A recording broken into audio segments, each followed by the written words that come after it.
Жыйын президенттин региондорду өнүктүрүү жылы деп жарыялоо жөнүндө жарлыгын ишке ашырууну талкуулоо менен башталды. Вице-премьер-министр Санжар Мукамбетов региондорду өнүктүрүү үчүн унаа жол, электр тармактары, таза суу көйгөйлөрүн чечүү учурдун талабы экендигин белгиледи. Ошондой эле миграция маселеси дагы деле күч алып жаткандыгын айтып, аймактарда иш жоктугунан региондор бирдей деңгээлде өнүкпөй жаткандыгына токтолду. Мындан улам калктын Бишкек, Ош шаарларына келүүсү активдешип жаткандыгын айтып өттү.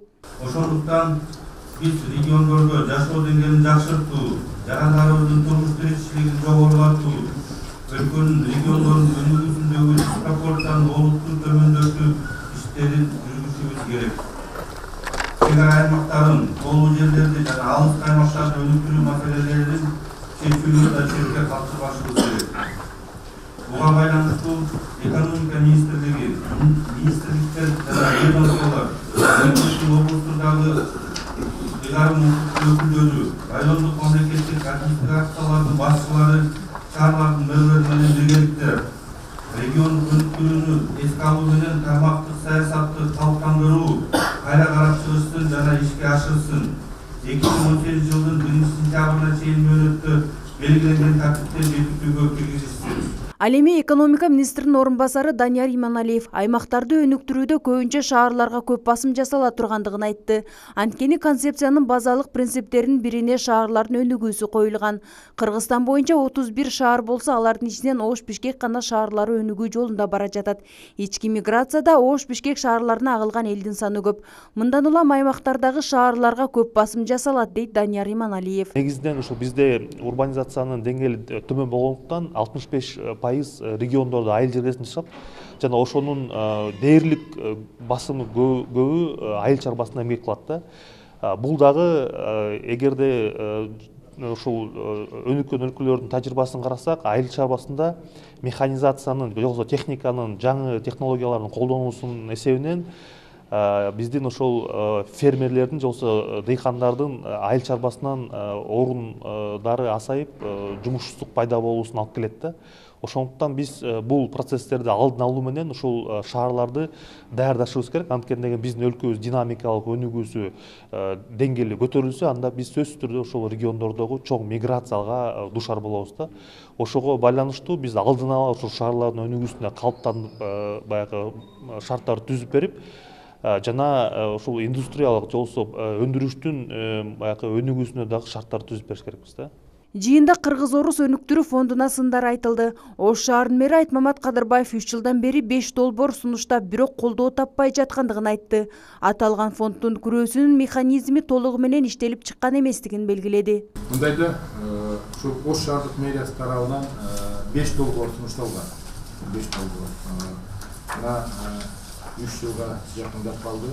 Бүгүнкү күндө ошол фонд аркылуу 1 долбоор дагы колдоо тапкан жок. Маселе эмнеде болуп атат? Маселе Санжар Кожоевич. Мына күрөө коюунун механизмдери толук камтылган эмес ал жерде. Очень проблема. Мисалы үчүн мына Ош Бодош кайра иштетүү комбинаты 3 жылга чукулдап калды. Ош насос заводу атайын долбоор иштеп чыгып берген. Келечек Ош акционердик коому электр кайрадан иштетүү боюнча Мурас тигүү фабрикасы, ал эми Ода Юг бул терини кайрадан иштетүү. Мына 5 долбоор бүгүнкү күндө ушул фонддон сунушталган.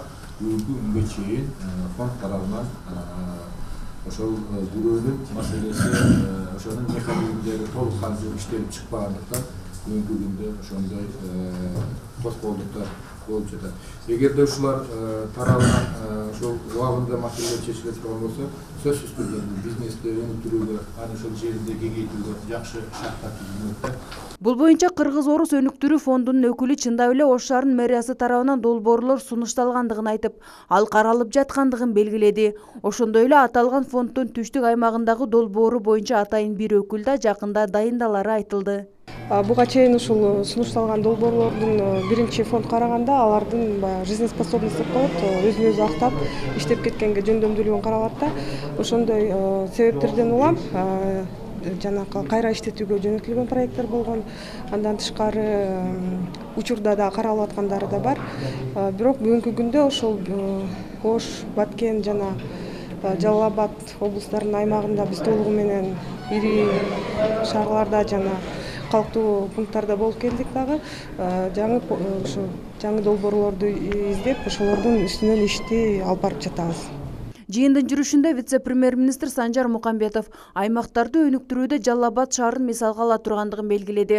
Анткени Жалал Абад башка шаарларга салыштырмалуу 20га чукул долбоорду сунуштап, анын 14-ту колдоо тапкан. Учурда долбоорлор боюнча иш жүрүп жатат. Мукамбетов аймактарды өнүктүрүү боюнча жүрүп жаткан иштерин район акимдери, шаар мэрлери, өкмөттүн облусундагы ыйгарым укуктуу өкүлдөрү менен бирге талкуулап, пландарды түзүү тапшырмасын койду. Феруза Ашимбаева, Самат Сайдамат уулу, жаңылыктар.